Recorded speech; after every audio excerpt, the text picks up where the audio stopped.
कि समाजवादी पार्टी और इंडिया गठबंधन की जो अलायंस हुआ है कहीं ना कहीं बहुत ही सकारात्मक नतीजे अब देखने को मिल रहे हैं, क्योंकि 3 चरण के चुनाव हो गए हैं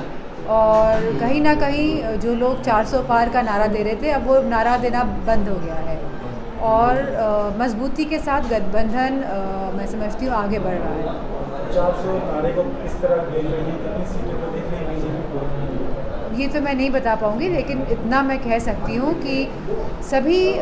वर्ग के लोग और सभी समाज के लोग अब बदलाव और परिवर्तन चाह रहे हैं और कहीं ना कहीं हमारे युवा, हमारी माताएं बहनें, महिलाएं, हमारा जवान और हमारे किसान जिस तरह का 10 साल का प्रकोप इस सरकार का रहा है और जिस तरह शांतिपूर्ण ढंग से भी किसी को आंदोलन करने की इजाज़त नहीं थी, तो मैं समझती हूँ कहीं ना कहीं सभी समाजों पे ये जो दबाव की राजनीति का प्रयोग हुआ है अब सब मिलके भाजपा को हटाना जा रहे हैं। तीसरे चरण में राजनीति का दावा भी लगाया गया था, उसमें जैसे कि आरोप लगाया गया था, कई तरह की शिकायतें भी मिली थी। चौथे चरण में इस तरह की शिकायतें ना उस तरह के लेकर किस तरह की तैयारी समाजवादी पार्टी ने की है? मैं समझती हूँ क्योंकि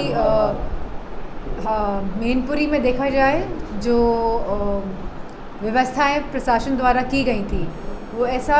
महसूस हो रहा था कि प्रशासन चुनाव लड़ रही है, लेकिन मैं धन्यवाद देना चाहूँगी मैनपुरी के सभी लोगों का जिसने प्रखर होके वोट डाले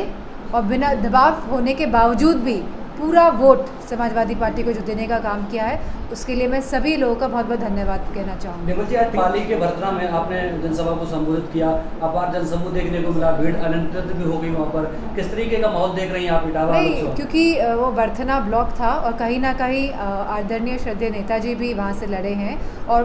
और पहले 2009 से पहले ये जो ब्लॉक था ये कन्नौज में था, तो कहीं ना कहीं जो लोगों का प्यार और समर्थन मिला मैं समझती हूँ, क्योंकि मुझे ऐसा महसूस हुआ कि मैं परिवार वालों के बीच ही जा रही हूँ वहाँ पे और मैं समझती हूँ कि इस बार जो इटावा की जो सीट है वो हम जीत रहे हैं। आपकी बेटी अदिति ने आपके लिए प्रचार प्रसार किया, आप अपने पिता के लिए कन्नौज में प्रचार प्रसार कर रही है, क्या माना जाए इसके लिए तैयारी है? नहीं, क्योंकि समय बहुत कम मिला और बेटी हैं तो कहीं ना कहीं वो अपना योगदान देना चाह रही थी, तो जहाँ उसने मुझे बहुत सारे दिन का योगदान दिया है वहीं अपने पिता को 1-2 दिन का योगदान दे रही है। 3 चरण का चुनाव हो चुका है, चौथा चरण है, लगातार पॉजिटिव दिखा अभी तक तो विपक्ष को, और चौथे चरण में कैसे दिख रहे हैं?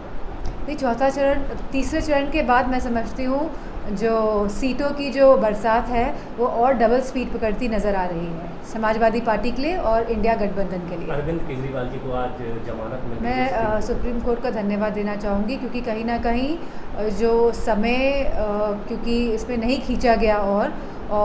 पूरी परिस्थितियों को देखते हुए उन्हें ज़मानत मिली है और कहीं ना कहीं मैं समझती हूँ कि चुनाव पे भी इसका असर देखने को मिलेगा। 405 सीटों की बात की जा रही है लगातार मैं भाजपा की तरफ से, लेकिन हेमंत बिस्व शर्मा जी हैं जो असम के मुख्यमंत्री हैं, वो कह रहे हैं 405 इसलिए चाहिए क्योंकि कहीं कांग्रेस या विपक्ष जो है वो दोबारा से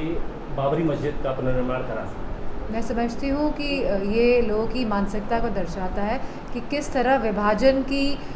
नीति को लेके ये पूरे देश का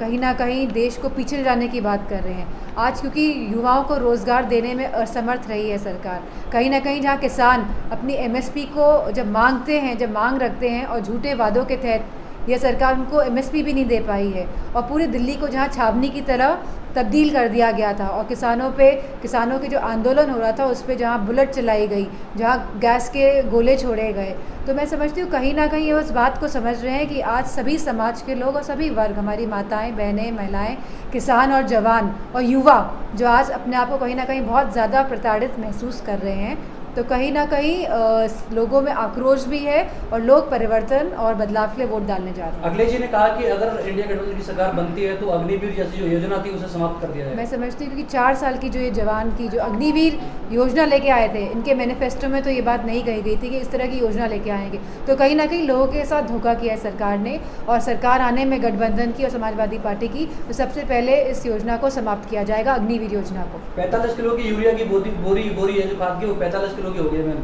इस पर आप क्या कहना चाहेंगे किसान? मैं समझती हूँ कि क्योंकि ये 45 की होगी, अब तो 10 किलो कम हो गया बोरी में और आने वाले 5 साल में हो सकता है 15 किलो कम हो जाए, तो लोग समझदार हैं और बदलाव के लिए और परिवर्तन के लिए वोट डालने जा रहे हैं। Thank you so much. चुनाव में सर मैम कितनी सीटें आ रही हैं? ये मैं नहीं बता पाऊँगी, लेकिन समाजवादी पार्टी का और गठबंधन का बहुत अच्छा चुनाव चल रहा है और बहुत अच्छे नतीजे आएंगे। एक आखिरी सवाल है, जिस तरह से इंडिया गठबंधन बना है, बीजेपी कह रही है कि 2 युवाओं की जोड़ी है वो फ्लॉप होगी, तो क्या लग रहा है बीजेपी इस जोड़ी से डर गई है क्या? कहीं ना कहीं मैं समझती हूँ कि इस बात का अंदाज़ा भारतीय जनता पार्टी को भी है कि वो पिछड़ रहे हैं, जैसे जैसे चरण आगे बढ़ रहे हैं भारतीय जनता पार्टी पिछड़ती जा रही है। ठीक है, ठीक है।